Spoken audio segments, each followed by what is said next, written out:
Welcome, everybody, to the belated but much anticipated launch of Growing Up Human by Brenna Hassett.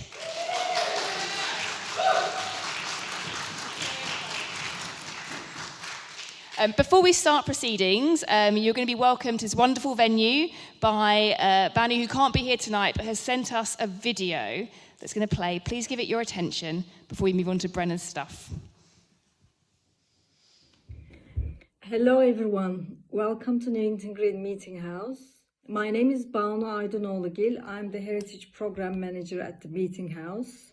Our Heritage Program includes various events, exhibition, talks, etc. around the themes of social justice, equality, feminism, etc. And this legacy is founded by the 17th and 18th century dissenters, as well as great intellectuals of the early 19th century, such as one of the first ministers, Richard Price, founder of the Western feminism, Mary Wollstonecraft, and Anna Letitia Barbauld. And we are very proud and pleased to be hosting my dear friend, Dr. Brenna Hassett's book launch, Growing Up Humans, tonight. Brenna did amazing things in the last couple of years, especially, and continue doing so, as you can see. And also accompanying her amazing trailblazers, Rebecca and Victoria. So you're in the right place. I hope you enjoy the talk and the panel discussion, and we would like to see you more at the Meeting House in the future. Thank you.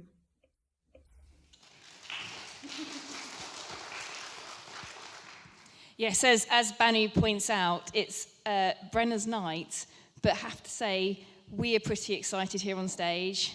Me, Tori Herridge, Rebecca Ragg-Sykes, Becky over there, and Brenna, to be here together, because we are very rarely in the same room. And we would only be slightly happier, I think, if we had Susie, Pilar Birch with us too. So between the four of us, we run a site called Trailblazers. Check it out if you have not already. It is a site that celebrates the contribution of women to archaeology, paleontology, and geology. And we think it's pretty special. But the most special thing about it was that it allowed us to forge an incredible friendship. We only actually met on the internet. I think it's like, God, how many years ago? Is it like 10 years ago we met. And then since then, we have become firm friends. And it is amazing what happens when you meet like-minded people who have zero ego and also happen to be exceptionally talented, like Brenna here and Rebecca over there. So you're in the presence of two remarkable trailblazers in archaeology who are not just top archaeologists, but also amazing writers. So Becky's here partly to be the Neanderthal foil to Brenna's Homo sapiens.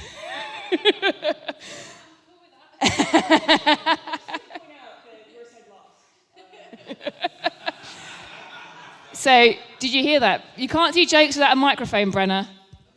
I was just going to say that, unfortunately, Becky's side lost. So. And I think that, for me, is one of the most interesting things about Brenna's book, is that she talks about growing up human, and of course, we immediately start by thinking about ourselves. But it's a topic and a question that is much broader than that. And if you've read the book, you may be mistaken for wondering, when are the humans coming into this? Because it starts off, I'd say, at least the first 5 chapters being mostly about primates, more broadly, giraffes, pizza rat. And so I think to set us all off and to set the scene, for those of you who haven't read the book, Brenna, would you mind starting by reading, I've chosen this for you, the paragraph marked with the first bookmark, please? Okay. This will come as no surprise to those of you who have opened the book, which is probably about 2% of you. But you are weird. Your baby is weird, and you were weird as a baby. And after that, you just got weirder.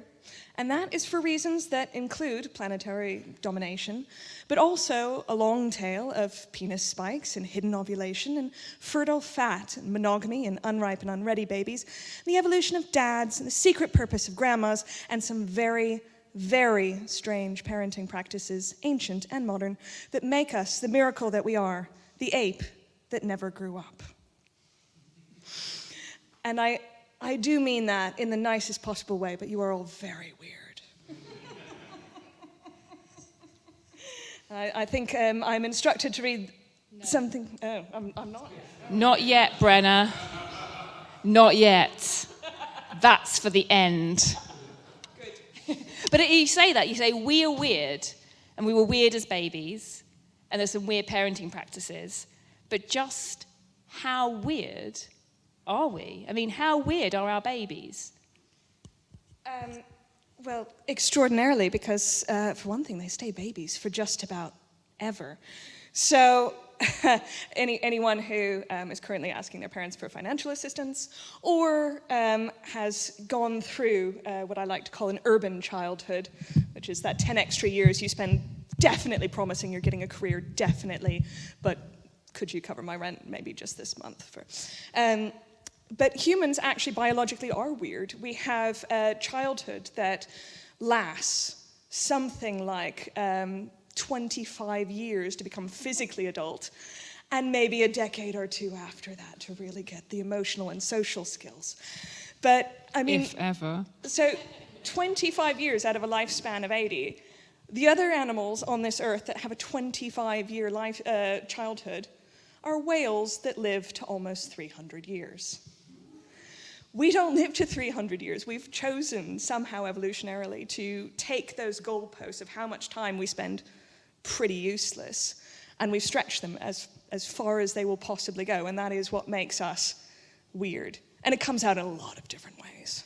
So, if you pass that over to Becky, Brenna, when you say us, do you mean us as Homo sapiens? Is there something you can say about Neanderthal babies that gives insight to what Brenna is saying? I mean, is it Homo sapiens, our species, that is weird, or is it bigger than that?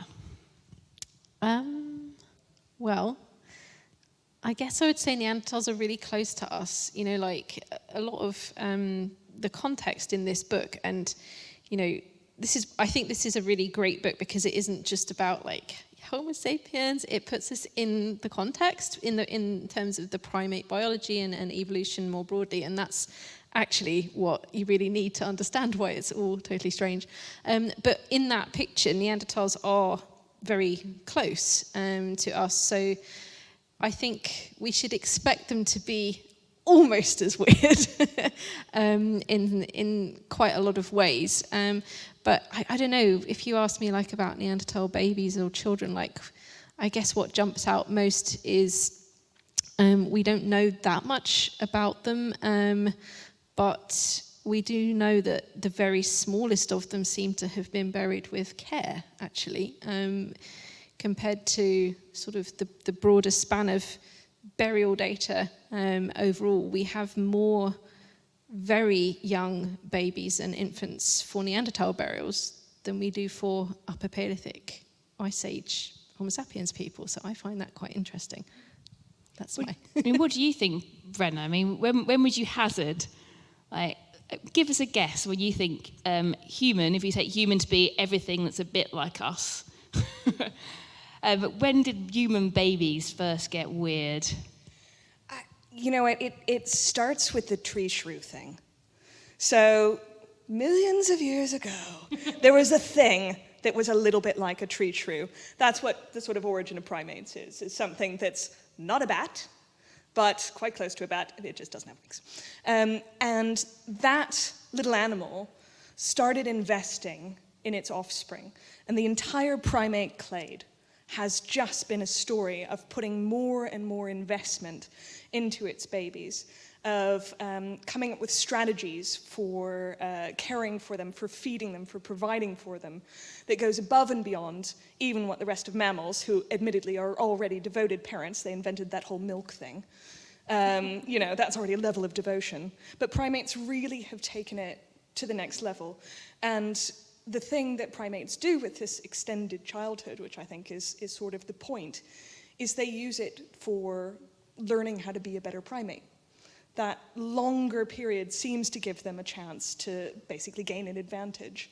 We see it in some other species, like crows that are incredibly social. Crows have a very long juvenile period because crow society is technically murderous. And it needs, you know, some navigating. So crows actually have a very long juvenile period because they need to learn the rules of the road. And primates seem to have taken that to just an extreme level and needed to learn the skills it takes to be a primate in a, well, possibly also murderous primate society. Yeah, so you get this kind of like, you know, this situation where you've got these clever primates, of which we're one, and you have these already long childhoods, and then you start to see this evidence in the archaeological record of that period becoming longer and longer and longer. Do you think that childhood has been the same throughout most of human history? I mean, is there any one childhood? I mean, I've got strong opinions, and we're sitting here in a good dissenter church. So I think we can talk about, I think probably in terms of a lengthening period of childhood, that's several species sort of, it's still very controversial. There is some argument that Neanderthal children grew slightly quicker. That's not actually written in stone, but that would, yeah, or written in enamel. Yeah, just rubbish jokes, not written in teeth. They're not rubbish jokes if they're about teeth. But, you know, that from critters, people, like Homo erectus, we do see, you know, evidence of, you know, what is a quite ape-like growth pattern written in the bones and teeth, slowly extending. I mean, that's 2.5 million years to get from, you know, ape childhood might be, let's say, 12-ish years for something that's the same body size as us, getting to about the same size. And we've doubled that. But we've doubled that in probably the last, definitely the last million years, getting to our modern sort of human growth. And so we must have been extending for some time, but it is quite likely that we have invented lots of fun, exciting social ways of having very different childhoods. I think everyone could probably look at, you know, the world around them and say there are very, very different ways of being a child.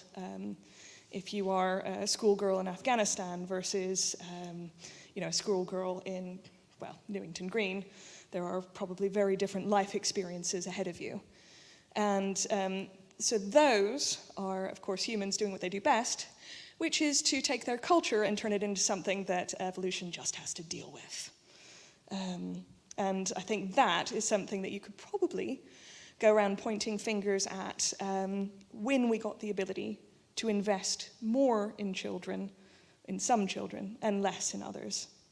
So you could probably look at when human societies got less equal in their overall investment and say that's when childhood really started to be different for different people. Yeah, I think, like, obviously I'm going to bring it back to Neanderthals. I guess what we can see, like, biologically, like you're saying, there is a chance that maybe they grew very slightly faster, but like not gigantically faster. So they still would have had, you know, like if you have a 7-year-old, developmentally pretty similar to 7-year-olds, you know, that we see now. Maybe as you get towards teenage years, you might have very, very slightly precocious, but not much, I don't think. But in terms of like how they actually like experienced being young, there are tiny little hints that we can see from that. And again, it comes back to teeth. Teeth are awesome, they do so much.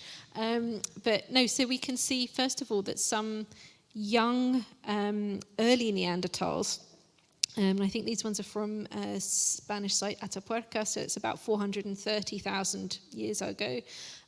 They were quite intense tooth wear. So like 3 to 5 year olds. So whatever, and when I say tooth wear, I mean like not from what they're eating, but they're using their mouths as like a third hand or a processing thing to probably like soften up skins or other things like this. But even very young individuals have got quite heavy wear already. But then you have this sort of nuance to that, where there was another study done in a much younger Neanderthal site from a different Spanish site. And this was a boy who's probably about 9, and he has scratches on his teeth from using a stone tool to cut the food in his mouth. So they hold it in their mouth and then they slice it. So he's already doing, eating like a grown-up. But he doesn't have other kinds of scratches, which is from, again, a different way of using your mouth like a tool. So he's kind of learned how to be grown up in one way, but he's not taking on the full range of sort of adult tasks and activities. So there does seem to be like a different stages of childhood there. So that's pretty amazing that we can see that. Yeah, I think that's something, so traditionally, if you were a studier of primates, and particularly of primate teeth, which of course everyone wants to be, but not everyone gets the chance, there is a sort of rule of thumb, and it breaks down when it comes to modern humans, Neanderthals, we think. But the idea is that your molars, so the big chunky chewing teeth in the back of your mouth, they actually have a pretty set arrive at a pretty set time, that your first molar will show up at the end of weaning, when you're sort of done with breast milk, when you're ready to eat some solid food. The second one will show up when you're sort of able to forage by yourself, when you're sort of more or less able to you could find stuff to eat, you would manage.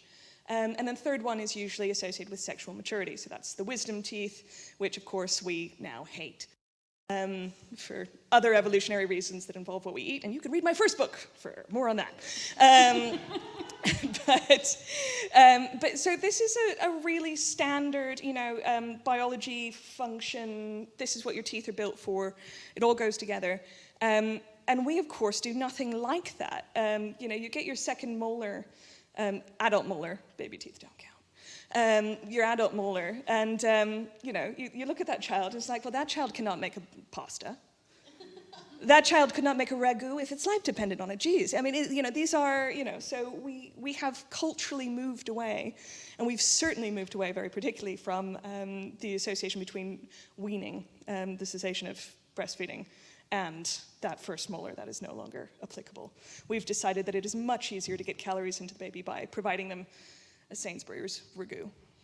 You say we, Brenna, but you say, well, my child's 15. No, it's not. But you say we, but you're talking about a particular culture in a particular place in the world, right? I mean, there must be cultures still where it's not too distinct. When did your first adult molar come through? It's at 12, isn't it? No. When is it then? It's I think the first adult molar is like something more like 4 or 5. Oh, well, that's fine then. No, okay, it's fine. Yeah, there's plenty of cultures that would breastfeed till 4 or 5. Weirdly, not a lot of them. Really? Yeah, okay. so the longest extended breastfeeding that's sort of ethnographically recorded is 7 years old, and that's in an extreme climate. That's very far Arctic, where it's even then acknowledged as a sort of emergency sort of measure.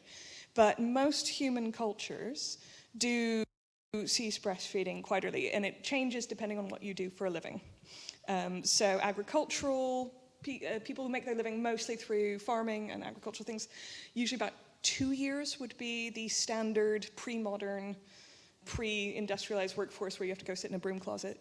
That would be the standard, and then 4 years would be possibly the extent of things if you were forager, if you were sort of hunting and gathering, let's say, not using a lot of farmed foods, if you were pretty mobile. But generally, I think the statistic in the UK is less than 1% of women exclusively breastfeed for 6 months, which is just about the sort of minimum limit that the WHO thinks is okay. But it is possible, of course, to extend for a very long time. And of course, our species has a remarkable history of extending that for money. I mean, we actually market wet nursing. So that's a really interesting thing you mention in your book, and I think it's the idea of what the children do versus what the adults do, and how humans mess around with that, right? So children may be weaned, but the breast milk can keep on going, right? So that's the idea, and how you then take different strategies to play with that. Can you expand a bit? What is the archaeological history of wet nursing? It's really interesting. So of course, my background is I am technically an anthropologist, but I do a lot of archaeology for all that. So my interest is sort of split between everything involving, how long do primates breastfeed for? Why are orangutans, still on the boob at 7 years? I mean, no wonder they hang out alone. It's just like, it's a very demanding life being an orangutan. It just doesn't sound very nice. It sounds very difficult. But and then you have the kind of archaeology side, which is really interesting because we have this long history of humans who are apparently terrible at breastfeeding. And we really are. And we have, 3,000-year-old baby bottles. And you can sort of XRF the insides and see that they've got lipids in them from animal fats. They were, feeding babies milk. And of course you find these in graves with small children. So, I mean, it was not always a successful policy, but we've been substituting animal milk for as long as we've been able to get animal milk. And we know that we've been paying other people to substitute milk. We have I think the first wet nurse contract is about 5,000, it's a little less than 5,000 years old from Mesopotamia, written in cuneiform, how much you have to pay. There's a quite shrieky sort of mother-in-law letter that comes to us from the Greek period in Egypt, where a mother has written to, I think her son, going, well, no grandchild, no daughter, or her son-in-law, and said, my daughter is definitely not breastfeeding. You need to pay for a wet nurse. This is unacceptable. It's not clear that it was written in green ink. It's now gone black on the papyrus, but it is very close. So this is what humans do, though, is that we have created cultural obstacles to having a sort of childhood where everyone sort of more or less needs the same thing because they're going to grow up. And we've created cultural obstacles to that, but then we've created cultural solutions. So I think when I said earlier that childhood became different for different kinds of people, I mean, you really do see that. You see that in the way children play. You see that in the way that children adopt gender roles in their play. They start having gendered play. People looking at play among kids whose parents mostly forage, so they're going to grow up to be foragers, probably. And other kids who their parents grew up to be farmers, very similar sort of region of the world. And, the kids are going to be farmers. They pick up gender roles much earlier because gendered roles are very important in their society. They dictate what they're going to do to a greater extent. And so you have our culture as a sort of constantly reinforcing, button for getting over our evolutionary hurdles, but it sort of causes all the problems in the first place. Do you see any of that sort of paralleled in, say, chimpanzee children? And sort of as a kind of basis for the aspect of everything. What is a chimpanzee childhood like versus, say, a modern human's? Also murderous. Chimpanzees are so mean. I don't know why people are so... Okay. But chimpanzees are... everyone knows what a chimpanzee is. And then there's also bonobos. Bonobos look very like chimpanzees, but they are utterly different, like 2 million years different. And they have extremely different cultures. So bonobos have a lot of cooperative activity. Chimpanzees are a little bit more territorial, more aggressive. There's sort of more of a male aggressive role. And chimpanzees, particularly, have quite gendered learning patterns. They have chimpanzee daughters learn how to hunt from their mothers. So if you ever want to know who developed weapons, it's ladies. They hunt tiny, cute monkeys because chimpanzees are evil. But sorry, chimpanzees. But the ones that actually hunt with spears are females, and that's something that's learned by the daughters. So that's transmitted, and the same with the sort of termite fishing. Have you ever seen the sort of video of a chimpanzee putting a piece of grass in to get yummy termites out to eat? Female chimpanzees, their daughters, will sit around longer paying attention to how to do that, and they will learn how to do it from their mothers. Whereas the boys tend to like, oh yeah, whatever. And they have, and both sort of primate societies have ideas about play as well. So in chimpanzees, the kind of really active play happens very young and then is rapidly sort of quashed. So adults don't really play. They don't really initiate play and sort of go teasing their friends, probably because they've all got spears and killing on their mind. I'm really horrible about chimpanzees. But bonobos, they play as kids, but they actually have an extended period of play in adolescence. They really do play more as adults as well. So there's sort of cultures of being a child that, we can see in other species, not even our own. It'd be fascinating to know what Neanderthal. Well, yeah. How do you find play in the archaeological record? Very, very hard. Just because something's small doesn't make it a toy, basically, is the answer to that question. Yeah, it's extremely difficult. You can get, we always assume toys are like miniaturized versions of stuff because that's kind of what we see in a lot of our material culture. And probably that happened to some extent. For example, you might get sized down tools, but you can also get tools that are small for lots of different reasons, because if you have small stone tools, they just get smaller because you resharpen them, like a pencil. So there's lots of methodological issues about how you actually identify this. But also, and this is a point Brenna makes in the book, kids are amazing. They can play with anything. They don't need to have a toy. They just play with the world. The world is the playground. So undoubtedly they were doing stuff all over the place. And this is actually an argument I've had with people sort of on Twitter. How sad is that? But archaeologists on Twitter, one of the things that we might complain about to each other is how do you know the spatial patterns? Say you have a cave and you excavate your cave and you've got hearth and, I don't know, some scatters of stone tools and some bones. How do you know that all of that material has not been messed about with by loads of 3-year-olds? You don't. If you go around anyone's house with young kids, hellhole. And we assume that caves are reflecting spatial activity areas. Well, yeah, but whose activity?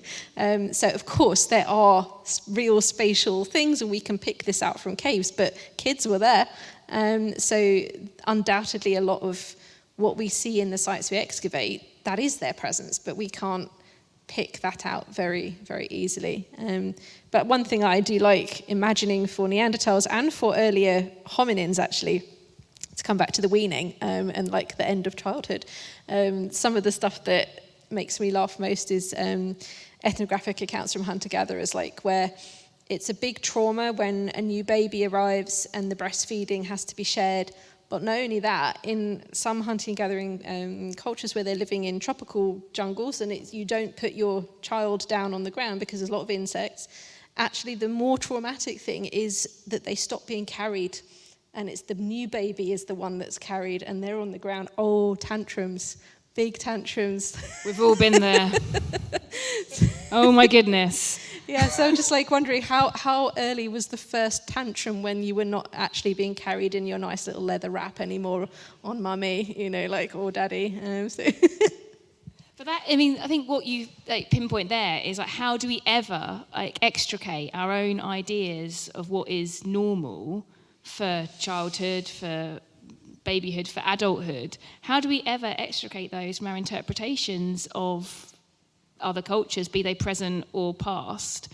And how do we even get at what is human? What is human childhood? What is growing up human? If it's so very variable, can you actually? I'm going to put you on the spot, Brenna. Can you define it? Can you define what it means to be a human child? Well, I think I would start by occasionally asking a lady. Because and that was one of my ulterior motives in gathering this collection of lovely people on the stage, is we exactly as Tori says, we have had a terrible time imagining childhood. For one thing, we mostly didn't, because it's not nearly as interesting as competitive mating. If you happen to be a certain type of man in a certain type of anthropology department in 1920, there could be nothing more interesting than competitive primate mating. Everything else in evolution just pales in comparison. Why would you care? Yes, and babies probably come of it. But did you see the size of the on that guy? That followed, by the way, in the sort of 1950s when they started getting really into measuring primate genitalia again and working out whether that meant they were monogamous or not. One imagines that was very fun dinner table conversations with the wife at home. But, you know, at some point, people... Sorry, I'm just remembering some tutorials. It wasn't the 1950s, it was still going in the late 1990s. Anyway. Oh yes, no, careers were made. There's a very famous diagram, I'm sure you've seen it, anyway. But the diagram of relative testes size is a standard anthropological tool. It is apparently very important. But I mean, the shock really came when in the 1970s, somebody asked a woman what they thought about primate evolution. And they're like, yeah, you know, I don't think the lady chimpanzee likes being bothered. And it's like, this was a shock. This is a surprise. This is what, it had not occurred to anyone that this would be important. And I think, actually, you know, our understanding of what childhood is has been so altered by having kind of pioneering women scientists actually sit there and go, you know, there are some other questions. So I think in the book I talk a lot about Sarah Blaffer-Hrdy, who did a very fascinating study about infanticide in India and in monkeys. And, you know, and there are perspectives that did not come out into our field about things like female mating choice, how that might have actually existed. That, you know, that for every fascinating detail of penis spikes, there would be a, you know, reflected phenomenon in the female, and that things like child rearing and the time spent in child rearing could actually be sort of considered in our large question. The thing that always got me was it became a fad in the 60s to count every minute of activity, to work out how people spent their day living traditional lifestyles. So people followed the Khoisan, who are very famous for doing this persistence hunting. The Bushman would be the pejorative name, people might know. But the Khoisan sort of, they do a lot of hunting. So someone went out, spent all his time with them, learned to do persistence hunting, and he kept minute-by-minute records of every activity the men did. And this is where the myth of the affluent society came from, the original affluent society. So he decided that actually the men had a completely lovely life. They only worked about 16 hours a day. And then meanwhile, there's like 3 chicks back there just going, dude, I have all these tubers. Do you know how annoying it is to dig tubers? Like, and it's just one of those things that it's just, our perspective is so warped. We really cannot ever see anything outside of our social lens. But we can be aware of our social lens. And I think that's the point we are now, that we can't say exactly what childhood is like, because every time I hear about a 3-year-old walking through a lithic scatter, I'm going to be like, oh God, that would be so terrible. And, you know, I'm going to take my own experience of toddlers and sharp objects and just apply it. But, you know, I think we do try, and, you know, if you're going to grow up human today, I think the one thing you can say is that you're going to take a very, very, very long time about it. Yes. And your hands up in the room who thinks they've grown up. Just one. Well done, David. At the back there. Well, actually, isn't it, the idea of having this exceptionally long childhood, who calls time on it, right? So when do you grow up? When do you define adulthood? So I got a little bit of press for this, but I did flippantly say at the launch of the book, Reagan, you saw this, that, you know, if you're in a nice little comfortable Western urban world and you're a happy little middle class with your extended education, your very extended PhD, 40 sounds pretty good.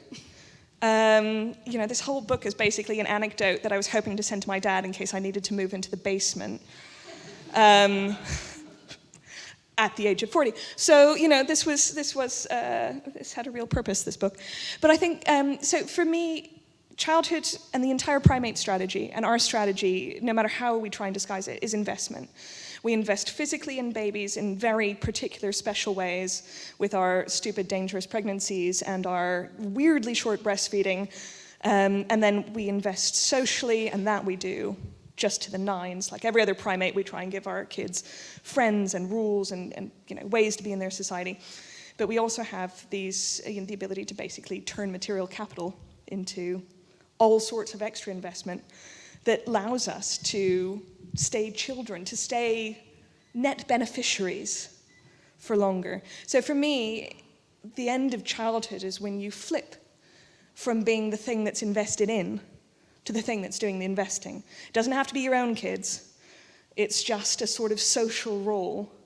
It doesn't have to be when you have your own kids. It doesn't have to be any particular sort of, physical milestone. Gray hair doesn't count. So, for me, it is, human childhood is this ridiculously long period we've given ourselves to invest in the next generation, and humans do it better than anyone else. We can invest way more than, I think, our good friends Pizza Rat and the baby giraffe from the book, and of course that weird little tree shrew that made a series of poorly calculated decisions, however many millions of years ago. But once it turns out that you are the bank of mom and dad, that's when you might be grown up. I'm going to ask the room again then. Who here feels like a grown up? Hey! I'm the only one being sucked dry then, clearly. No one's going to be. If I'm a child, I've never felt so tired and old. This is a really good point, Brenna, at this point, to get you to do my next bookmark, because I think you sum up your book really beautifully, and it's a lovely paragraph to end with before we take questions. All right, now I'm allowed to read it. Right.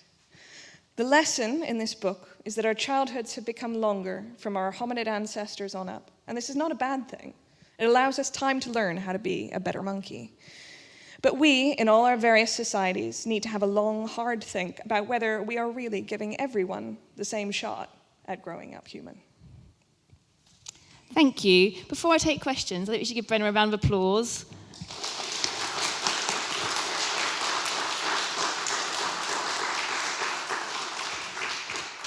For not just writing a book during a pandemic, but also growing most of another baby, which is pretty awesome.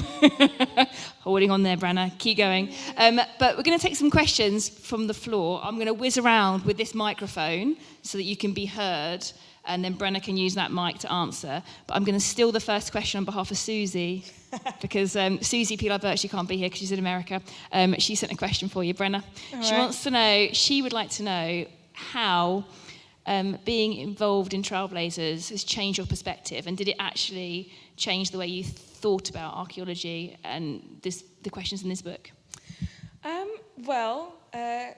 Since all of you had kids before me, it certainly changed my opinion on childhood. It's a miracle I had any at all, really.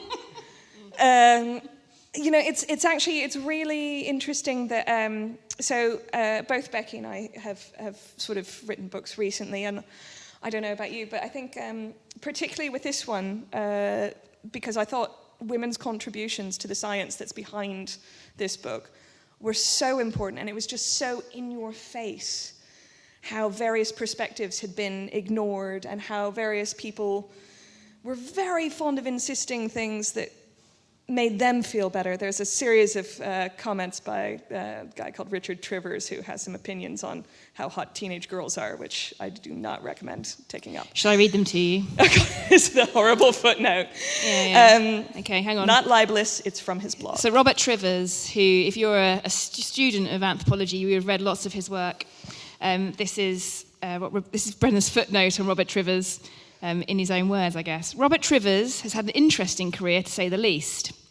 Having made an immensely impactful study of sexual selection in primates, he went on to the highest echelons of research and there attracted the attention of the notorious child molester Jeffrey Epstein. While repudiating Epstein's predation of underage girls, he did manage to make the statement, by the time they're 14 or 15, they're like grown women were 60 years ago. So I don't see these acts as so heinous. He said it. He said also, it's not true. So, and I think that's important. It is an important point to think. These are the people who wrote the seminal texts on which we still teach an awful lot of, not just anthropology, but also sociobiology more broadly. Anyway, there you go. Yes. I'm angry. No, in case you're wondering, there are very, very, very few human societies where children have children as soon as they're physically capable. There's about one well-known ethnographic example, and there are absolute limits of environmental survival, and they have an infant mortality that is like 50%. It is very rare, and it is not common. Even other apes wait several years after reaching sexual maturity to have children. So that's nonsense.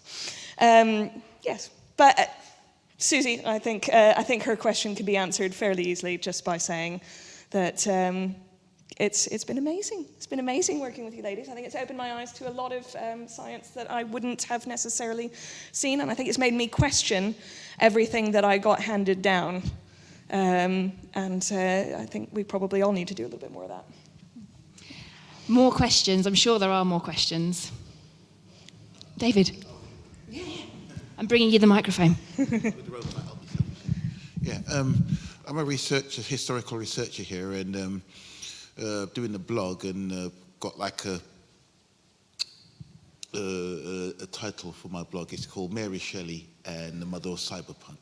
And the reason why I say that is that when I looked at her biography and looked at the story she wrote as the first science fiction, she was also a mother as well, who had to deal with infant mortality as well.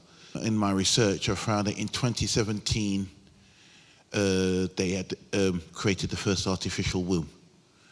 Now, when I started to think about Mary Shelley's Frankenstein, I realized that she was the first science fiction author to actually be concerned about how technology could take over the role of motherhood and how it could be a threat to women's role as bearers of life. Today, we've seen what's happened in America, where Clarence Summers has basically removed the ability for women to be able to have autonomy over whether they can have a family. And locally, when I went to my local GP, I noticed that there was not advertisements, but like talking to women who were having babies in their 50s. Right. From what I've just said, how do you think the future of motherhood will turn out for humanity in 100 years, with all these issues around technology replacing women's ability to become autonomous, taking an autonomous role in planning families? And do you think that what's happened in America, is it an aberration of humanity? And what do you see as the trend historically about women's role as bearers of children, as heads of families and households? Sorry, just a second. And because of the technology, is women being able to have children at later ages an evolutionary trend? I mean, I think this is exactly the question that a lot of people are asking, and I don't think everyone has the answer. So I think the really fascinating thing that you sort of have caught on there is the ability of technology to sort of change different women's ability to have children, or to, or that this could be limited. And I think this is part of the exact same phenomenon where those who have more capital, those who have more, can get more out of the system. They are able to invest more in their children, whether that be in, in some distant future where all children are sort of purchased in lab-grown, units, which sounds amazing and like it would be a great idea. Because I'm very, very pregnant right now. But I think it's very true, and we can actually kind of see this, that, there are reproductive technologies. So my daughter was born because of IVF, because I'm very aged. But, you know, that I was able to invest in that, which gives me a very different experience than someone who's not able to put, you know, the money down to try and have children. And this is already happening. And of course, you know, the people who are able to reproduce have probably been invested in turn. You know, they've either had the secure jobs and felt able to, you know, go ahead and choose to have children, or they haven't had the right to choose at all because they live in places where that's not afforded to them. So I think that it's all of these future questions are all dependent on the basic human question of how do we allow people to invest? How do we invest in people? How do we choose what the haves and the have-nots share and what they don't get to share? And I think that it is very worrying to think that children could be one of the things that becomes something that's, you know, you have to be one of the haves to really have. Of course, we hope that's not the case. I hope that's not the case.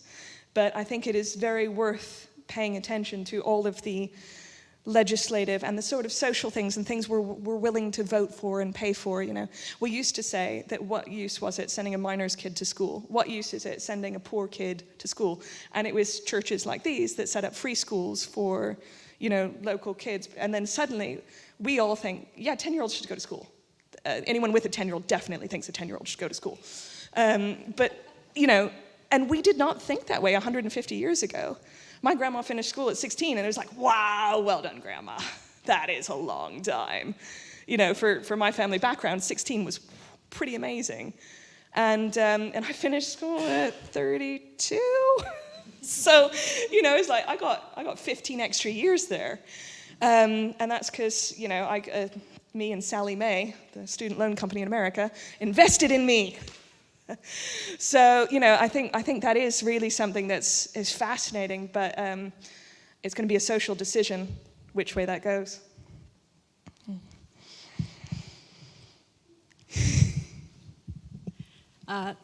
Thank you. Amazing talk. So thanks for that. I have a question, and I guess it was spurred sort of by the idea of investing and being invested in, and it's sort of a visual Venn diagram in a way. So it's kind of growing up, and then the points meet, and you're grown. But then what about where does the overlap with growing old? And I think you mentioned grandparents as well in your book, though I haven't read it, obviously. But so what's the overlap that you see between growing up and then growing old in terms of being invested in? Because once you get old, you start to be invested in by the grown people, if that makes sense? Yes, though, of course, humans have found something better to do with old people than care for them. They make them care for their children. So this is another fascinating thing. Us in Wales, so Wales again, whales have grandmothers. No other species turns off reproduction in its adult female because how else would you get more babies? But we've decided that we need to invest more. And I think that sort of cycle of investment. So we not only sort of have our children invested in by their direct parents, but we have all of our social buddies, which is a huge part of being a social animal, but also we have these extra people who don't have children of their own to invest in. So we've already hyped the investment cycle. And then towards the end, presumably we have made such healthy, wonderful babies that they actually do grow up to get old. And I mean, we have evidence of people being cared for before our species, of people who have injuries and things that wouldn't necessarily be easily survivable. So it's got to, that caring for sort of that final bit of the Venn diagram has got to have been in existence. I'm going to forget the Neanderthal evidence. You can remind me of... Quite old ones, yeah. Yeah, I mean, I think I don't even know how prevalent it is as an idea anymore that sort of everybody died at 30 in the Ice Age. That I don't really think that's correct. I think there are some ethnographic cultures and stuff where you have like really quite low life expectancies, but that tends to be from birth. Whereas what we see from the archaeological remains is that easily 40 plus, 45, 50, it gets very hard after a while with the teeth. You can't really tell much once they're so worn down, but clearly they have survived a lot because they've got all sorts of long life injuries, arthritis and things like this. So yeah, certainly there is an older generation, and I think if we assume that first children are happening at least as older teenagers, like 18, 20 maybe, then you can easily have grandparents existing. I think that's probably, we should assume it for sure. Whether their children are nice to them. The archaeological record does not necessarily tell. I think there are certainly by the time you get into the sort of Upper Pal and stuff, there are considerably older individuals who would have had to be helped around. And my favorite is always the old lady from the cave in Israel that I cannot pronounce. But she's sort of got one of her arms is messed up, and she's buried with thousands and thousands of tortoises. Just thousands. Just like, if you think of a number of tortoises that it would be acceptable to be buried with, like triple that. It is just too many tortoises. It is insane. Anyway, it's a fascinating burial. But someone who, 15,000 years ago, obviously was an important and cared for member of society who would not have been actively hunting or doing whatever it was they were doing in, I cannot say it, Hilachon. Oh, sorry. I apologize to the site. But yeah. I don't know. We'll find out about the growing old book will come in. Yeah. Be a retirement project. Yeah.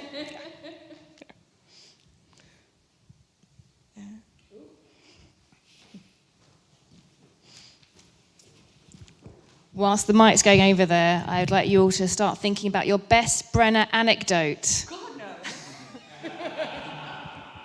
I'd like to remind you, you're in a church. It's a Unitarian one, but.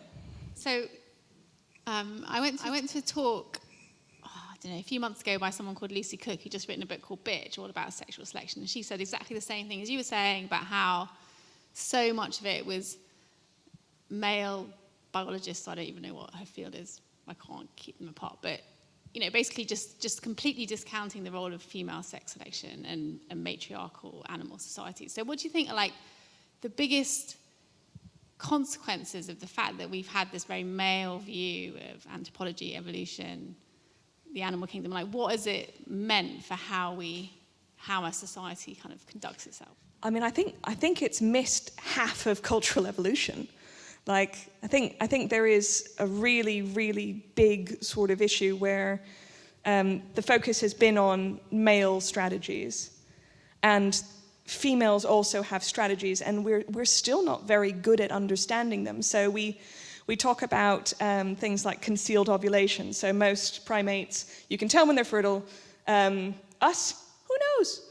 And this is a very weird thing, and there are 5 or 6 theories as to why this is, and people actually haven't decided which one they sort of come down on the side of. Or things like, I think infanticide is another one of these things. So things that affect children, childhood, early socialization, they're just not quite considered to be important or of interest, and they receive less attention. I think they do get attention now. I think primatology is still quite male, but it's getting better. But there's just a series of questions that were never asked, and it's like, oh yeah, no, I guess if you're a chimpanzee, you wouldn't really want people fighting to the death over you all the time. That would be annoying. And that, there would be all of these, social coalitions they make and things that are actually quite important, but we just never bothered to ask. Like the whole thing about who learns to hunt with a spear in female chimpanzees. It's like, oh yeah, I feel like females inventing weapons in a different primate species is interesting. Because we seem to have some quite androcentric ideas in our own species.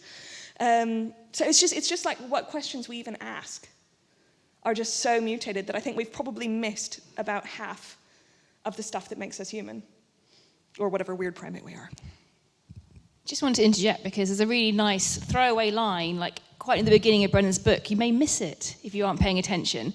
But it's a really good question, talking about this idea of dimorphisms, the size differences between males and females, or size and shape, but often just limited down to size in most people's brains.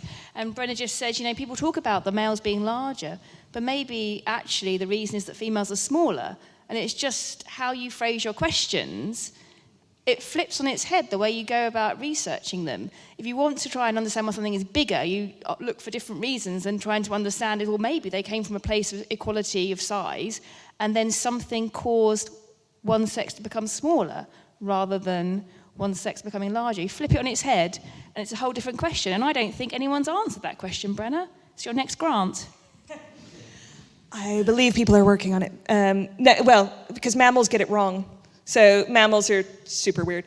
But mammals are backwards. So in all other animals, females are bigger because they have to produce they're large, and females, let's just call them large gamete people, you know, and then there's small gamete people. Those are the two types of thing that exist in the world, large gametes and small gametes. And then everything else is sort of fun and choice. But the hyena, the females are bigger, but almost all other mammals, the females are smaller, or rather, the males are bigger. And I think actually one of the reasons that people point out is because female mammals have to devote so much energy to reproduction that they just sort of like, no, stop, all right, all the energy is going to go here to providing lovely, lovely fat for the babies. And then, you know, the guys are just slow to catch up and like, oh, did we stop? That's probably not an actual evolutionary theory. Don't take that to the funding council, please. You will not get an EU grant for that, probably. If you do, let me know.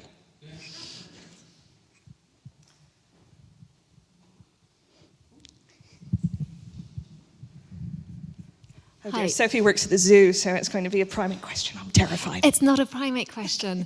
It's a question about murder. Because there's clearly so much investment in creating humans from the society who have the babies. And what's the relationship between that and how common throughout history in human societies conflict and killing each other is? And I thought of it because you mentioned crows and how they have a longer childhood because they're murderous. And is that right? And is there a relationship between the conflict that we inflict on ourselves and how much investment it takes to grow one, and why there isn't kind of greater sanctity of life? See, I think that's actually fascinating. So crows don't usually kill each other in the crow-on-crow fights. So crows, they sort of exclude rather than direct murder. My bird expert's over there in the corner, so you can correct me later on crow behavior. But I think one of the things that people have suggested is the cause of our strange little human mating system is monogamy, is caused by infanticide. It's basically, it is a strategy against having rogue males who show up. And this is a very old-fashioned theory. It is not necessarily true, but it has been the sort of long-standing theory. So that we are actually primed to prevent one type of violence. But in terms of social violence, I mean, I'm not sure where you would lay the blame for that. We do invest hugely in our offspring, but we also have a lot of them. There are a lot of us. We are a very successful primate. There's a couple 100,000 of the other guys. It's like, and then there's us, billions.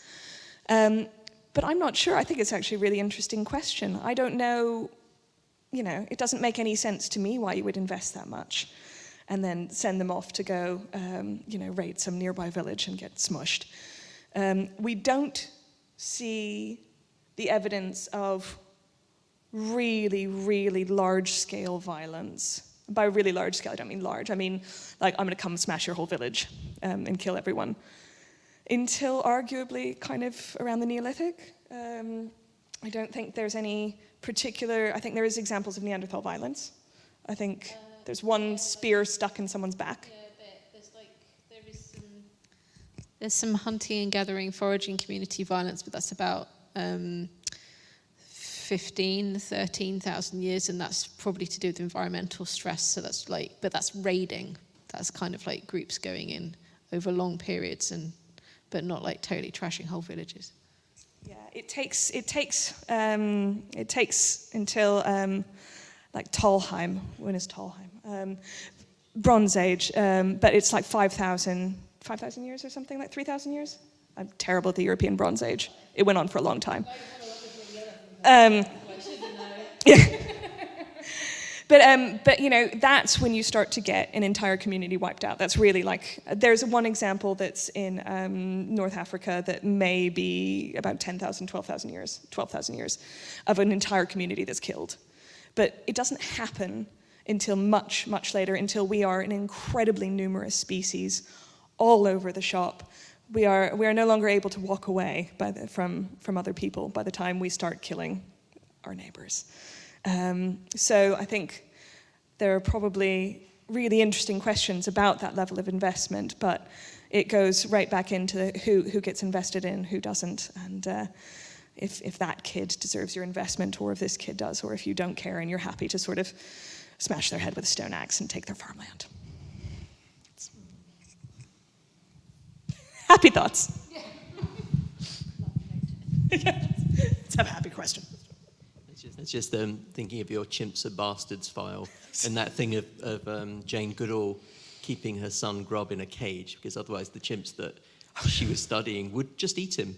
A softball question. Have you seen the film Babies? It's just lovely. It's about 10 years old, and they follow 6 children from 0 to about 5 or 6, but one's growing up swaddled in Mongolia, just surrounded by grass. One's in Namibia, I think. One's in Germany, one's in Japan, in urban settings. And it's a little old, but it's beautiful. I didn't know about that. No, I will have to search this out.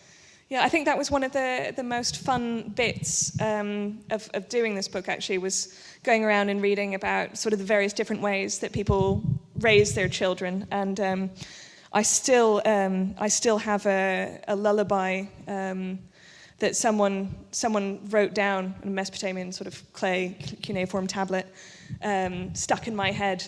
And it's just basically this, you know, and it's supposed to probably be sung, and it's probably from an older oral tradition, but it's just this sort of, little one who dwelt in the house of darkness for 10 months. Why are you crying? It goes on.